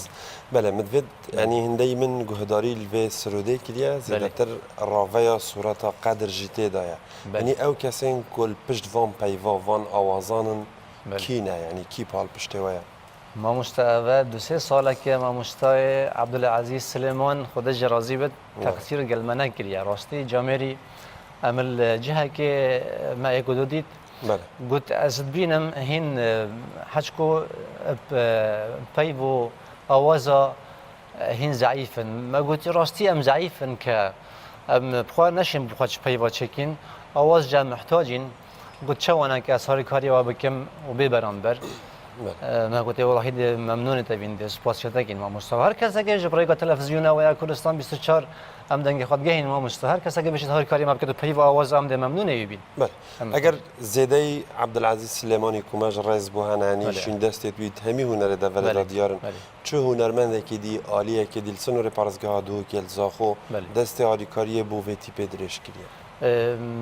چه نبیه ما مستوى خیر بله یعنی وقت چه داخوازه که برایگاه شاشه کردستان شرکو خلقه که دیتره مینا وی هنرمنده ها خالو بکده برایگاه شاشه تلویزیون کردستان 24 ما مستا ام اولی رخنل تلویزیون کردستان 24 گیرین پاشیل همی تلویزیون که بر فرهت ورگیرن هک هین ورگیرن ام داخواز هین ور بگیرن پاشیل همی تلویزیون و همی رادیو کسی که داخواز ما نکرد یا روزی که بجت كورن هين في خدمتي في هيوا بيروزتكن هين سهر رجا في خدمتكنش كمين رجا هيوا رمضان بيروز حتى سهي رمضان بيروز في خدمتهم بردواما يعني ما بس تاتا جوره خدمتك كوب درجه هي في هيفش اي كم روج بدو ما هيكروش همي رجا في شي وين استوديو خو ما فكت بيج اول استوديو ما آماده يبو تومار كرنكي بله هاري كاريا کا در هنانه که هاری کاریه که کلیپه که چکر نکی یعنی ما چند کلیپه که متواضع چکر هندی پیچی بینید خواه یت وصاننجی احتماله کر هندك تلفزيونات فضائي ور بقرن هندك جهم هرنا ورقرن بجن هم عفنال وياستيك بت يعني وكي راجعندن ترخناها ياك وبروا بنها تنانينا هاري كاري بجن ام آمادن ام خدمت اگه بکین داهین بشن خواهد ام دشینه ما مستا گلک جحیلو گلک هادینا برمه و هادینا گوتینا حزت کین بین بگهین تیپا و ما يقول تيبا ما بلان سر جواب جهان تيبا ما بس وقا في حال حاضر هكر ام بينت وشندكم ما قالك بيفو آواز بدس خوانياتون ما كم كرنو ام جهشن مرحلة كواسا محتاج هيج جحيلة بين قالك احتمال وقا في الشم حتى خير على دو رجاده ده جحيلة ديكم بكم ابيتكم مرق زيد للسرهين بجهان في تيبي وخدان دنجت باجك اگر بریا برنامج ده بحث لوی چنده کرد تا گفت پرانیا کانالاجی ترخنا الماجی کرد تا گفت تنت رمضان ده ام بیراوات یعنی هم بری به گازنده داخواز آدش راگهاندن چی یعنی چه بوا بهتکرن يعني هين غايبن الميدان اللي نمتني في هيفي ديار بن والله ام تقصير بس ناقن سيجي واندا لا خير نا ام راستي هكر جهات پیوندی دار داخوازم ما کرد با ام جبه بان و کو تیپکا فرمی که هرمه دا تیپکا فرمی ام جه يعني حتى انه كوا كتيب سر جهته كوا رهبريا روشنبيري وزارة روشنبيري نهات يا تومار كرن نخير تنت نافبرا وفان كسادا ايا واقف هولا نداينا اف درجهنا قطاينا يان ريبو انا هاتينا فكرن يعني اگر چه بينا نهارتي باك اب في رنگي بت او ريكارد كوان هنا بودگرنا برو مولات چه کسا که برمه و نهات اموان ریکا بزانید ما مستراستی اموان ریکا ببینین و بر وبچینو که وبخواج او هولا ندايا نخير بله اگر چه بینه وقتی تا آماجه بکری نبینه چه پال پشتی هم بیا اكيد بله یعنی هندی من دقت کرده هندی کو از دبین متزاخو دا موای چند سالانه بتنی وقتا گوتت ما رمضان دا و دیاداش دایک بنا پیغمبر دا صلوات خود سر بن هین دیارت بن بله یعنی دیار نبونه وقت مهمه دیج دا همان شو وقت گرد بو کو دیار نبونه وقت موای هیوی دیده ما مستعمت هیوی دیده روجت اینیا دیارت بین أمت روجت مولد النبوي ديار بين رجاء إسراء ومعراج ديار بين بله هذا بشكل فرمي يعني أم ديار بين وقتي بشكلنا فرمي جمع المال ديار بين المعزومات وكم قلت جناب تبينون كي بخوا وهي كنيا وكر كي زاروك كي نيها سر دنيا كي خير وبركة كش كدا خوش شولا خوش معال خوش بازار خودید دعوة نيا صدو الصحابة لبرادر خاكرنو الحكوم كرنو بدي شيء اما گل جرا دو هیوا سه هیوا چهار هیوا بری هیوا رمضان محضر خواهی کردی ولی و هیوا رمضان یادت دیسا ام دل سرود خواهد پارو پیرار زوریم و مچ برهمیت نینین خمام اوک و او ما هیوا رمضان هاتو مچ سرود نیچه نکین او یه پارو پیران یعنی راستی بجم ام ده زیادتر سر هنده ساکنن کو جبلیوی برهمیت بحث لگیرید نوتو هشت دا چه برهمی دی و رجاوتی به چه کلیپ هبینه لی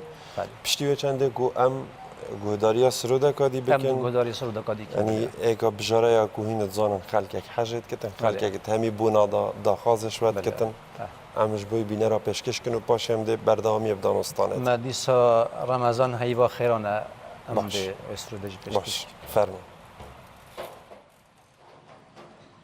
رمضان هیوا خیرانه هیوا هاتی خالق قرآن لیلة القدر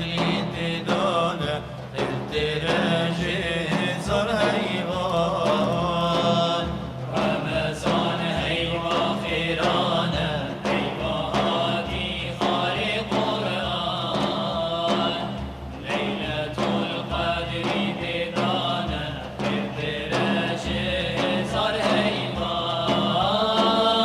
بگره ریکا خدای خوب بحشتی بکر استیخون بگره ریکا خدای خوب بحشتی بکر استیخون بگره روژیت رمضانی خودی که او سلطان خودی که او سلطان خودی که او سلطان بگره روژیت رمضانی خودی که او سلطان خودی که او سلطان خودی که او سلطان دهنو برسا رمضانی مسترین طاعت و خیره نهار حیما پیشید ایمانی ده بتنتیره دهنو برسا رمضانی مسترین طاعت و خیره نهار حیما پیشید ایمانی ده بتنتیره مهدر روجا محشری تشكر بدي تداري مهدر روجا محشري تشكر بدي تداري نقرا روجية رمضاني وديك او سلطان وديك او سلطان وديك او سلطان بقرا روجية رمضاني وديك او سلطان وديك او سلطان وديك او سلطان بقرا روجيون بيجا زكاتي بده هجارة بقى عبدي منك كبرنا ذا شجارة بقرا روجيون بيجا زكاتي بده هجارة بقى عبدي منك كبرنا ذا شجارة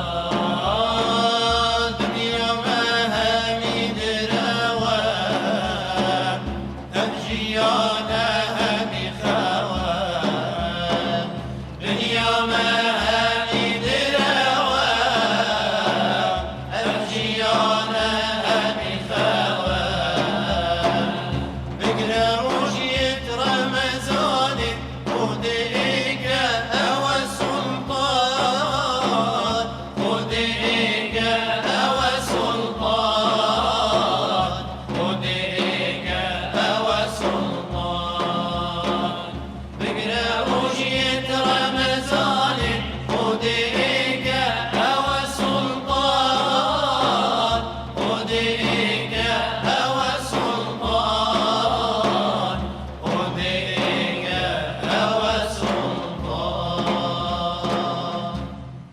دست خوش بون دوباره زور سپاس بوده بله که کرشت اگر از پرسیاره کشته بکیم یعنی لیکم و بین و وان گنجان همیا پیک و یعنی چنده این خوشحال دبینت نافتی پک آهو سادا دیسان یعنی و چه آهو سا اکودو پیدا کرد یعنی همت بینن اگر نوتو هم پیک کتبن یعنی کم اگر گنجه دی نیترد گلو هنه این چه آب سره کلبین اكيد جيل بو جيلي وش حاجه جالك حاجه كرنا ما بو سرودن اويني كسان هوال ما ونزيكي ما كسان دورو بر ما وی آی بین ناف تیپا مدا امید بین پال پشت ایک بویه که بله ایک بیا ما مستاق بویه دی ایک بیا ریک خوش کرد بو حوال خواه کو بتن ناف تیپه دا حولاوی چنده بدد کو سرودت آینی بیشت و چنده اما ساخر و بینو خودی هاری کار بیاد بله چجورا ناامیدی یک بوه چه نبیا کنیم بجن والله مادام هر چه پال پشتک نینه امده دستش وی کاری بردن یا هم وی تیپه ایدی کار ناکن اکید دست به که دمی ما دست وی کاری کری من نیتا که صافی دست به کرد نیتا ما اوه کو خوده پاداشتا مبدد ما نیتا چو ایدی دارایی نبینه جبروی چنده هر وقت که گلک نخواشی تاتن رکامه لی حاجه کرنامه بو وان سرودا نیتا ما یا صافی بو وی چنده که خوده پاداشتا مبدد ما نبیه بیا ریک خوش کرد بو ما که هم بردوام بین سروی کاری دا خاصا سرکفتنت کم پیویا کو رخنیت و گهشت بن یعنی عالیم پیوندی دا کسان خیر خاص تانا و بینو دستی هاری کاری بو درش کندیسان خدانم پی و حوزانا دوی کانیکا هنری دا زیده تر پشتوانی و بن اگر از زیده تر تماهی هاوی چندید کم که پسیاره کدیب کم پسرو دا کدی داوی وی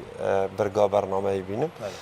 یعنی برهم بگشتی تیپا حجکرن محمدی صلاوین خود سر بن الزاخو چند برهمه یا چند کلیپ هنه چند یعنی سرودین تومار کلی هنه جدست پیک آدم از راندن و حتی کو ابروک بله و مستمع هفت هشت سرودکیت برهمه ایکی دهین برهمه 2008 ما هفت هشت 2010 و بین 14 ما شش هفت کلیپ آجی چکرین و 10-12 حاضرت هین سرود ما گوتین الگلک جها ما هش نه تومار کرینه و ما نه کلیپ کرینه یعنی حتی پال پشتی بود تومار کرن و کلیپ کرن جبو ونینه نخیر ما گلک البردست هین ما مستوى چون بجم 5-6 تک یعنی ما بردست هین حاضر که بو تومار کرنه و بو کلیپ کرنه تا گاودی یعنی آماجا پوی چنده کر کو گلک کانال هنه لی دانا بزن آیا آستین کلیپین و یعنی لوی آستین نبینه کسی خوالی نکریه خودان یا کانال برو و نهاتنه یا هین نچونه و داخواست نکریه ما مستمع ایک چکر بریا 6 ساله 7 ساله گوری پیچه بینت خواهد متواضع ما مصرف که کم یا بسیط لیکر چه کانال اسمانی نوارگرد تنهای محلی وارگردن گفت اول نلیو آستینه ما پشتی هندی پیچه بینت خواه مجم هول دا ما مبلغی که واسای دراوی پیدا کرد ما کلیپکات یا جوان چکر یا سبحان الله اوه چند کانالکت اسمانی وارگردن گفتن اول آستا که جوانه زور باشه پیویا کو پیام نو افشاوه همی بگن پیویا کو درفت اندهاتی دا ام وی تیپه ببینم با آواه که دی پال پشتیا دارایی لی بیتا کرن کسانت هنرمند یعنی خدانم پی و آوازا زیده در خواله بکن خدان مدوید دو ماهیا برنامه دا سرود کادیتره ام جبر کو کیمیا دمی ام نچارن سرود کادیا کرد یا کو حاجه کرن وی های ام پشکشی بینرن کردستان 24 بکن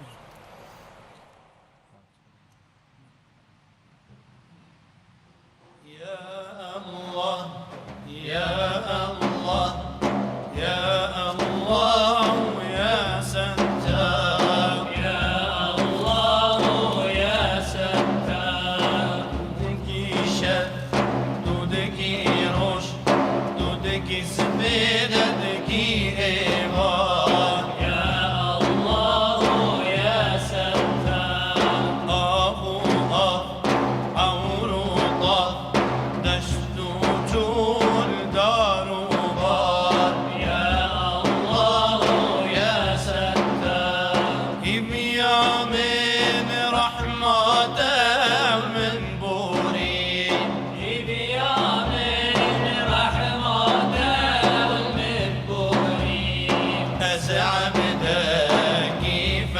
فقيرها جار أسعى بدك